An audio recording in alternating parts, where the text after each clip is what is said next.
இது நம்ம ஃபேமிலி. மதிமுக அவசரமாக கூட்டிய நிர்வாக குழு கூட்டம் சென்னையில் தொடங்கி நடைபெற்று வருகிறது. இது பற்றிய கூடுதல் விவரங்களை எமது செய்தியாளர் ராமச்சந்திரன் சொல்ல கேட்கலாம்.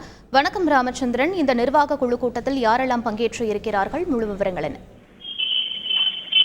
வணக்கம். வருகின்ற நாடாளுமன்ற தேர்தல் தொடர்பாக திமுகவுடன் தொகுதி பங்கீட்டில் 3 கட்ட பேச்சுவார்த்தைக்கு பின்னர் இதுவரை முடிவு எட்டப்படாத நிலையில் மதிமுக தலைமை அலுவலகத்தில் அக்கட்சி நிர்வாக குழுவின் அவசர கூட்டம் கூடியுள்ளது.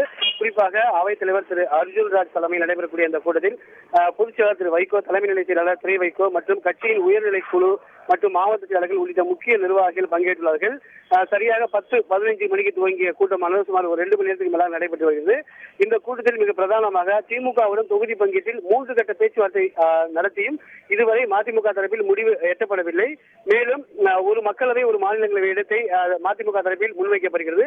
அதுவும் தங்கள் சொந்த சின்னமான பம்பா சின்னத்தில் போட்டியிட வேண்டும் என்றும் திமுக தரப்பில் கோரிக்கை வைக்கப்படுகிறது. ஆனால் உதயசூரி சின்னத்திலே போட்டியிட வேண்டும் என திமுக நிர்பந்தம் செய்கிறது. இதன் காரணமாகத்தான் இந்த பேச்சுவார்த்தையில் இழுபறி நீடிப்பதாகவே தெரிகிறது. அந்த அடிப்படையில் சின்ன விவகாரம் குறித்து தற்பொழுது தலைமை கழக நிர்வாகிகளுடன் தற்பொழுது அவசர ஆலோசனை நடைபெற்று வருகிறது. கூட்டத்திற்கு பிறகு தீர்மானம் நிறைவேற்றப்பட்டு செய்தியாளருக்கு அந்த தீர்மான காப்பி வெளியிடப்படும் என்றும் எதிர்பார்க்கப்படுகிறது. அந்த அடிப்படையில் சொந்த சின்னமா அல்லது திமுகவின் உதயசூரி சின்னத்தில் போட்டியா என்பது குறித்து இறுதியில் அந்த ஆலோசனை கூட்டத்திற்கு பிறகு இறுதியில் தெரிய வரும் என்றும் எதிர்பார்க்கப்படுகிறது. விவரங்களுக்கு நன்றி ராமச்சந்திரன்.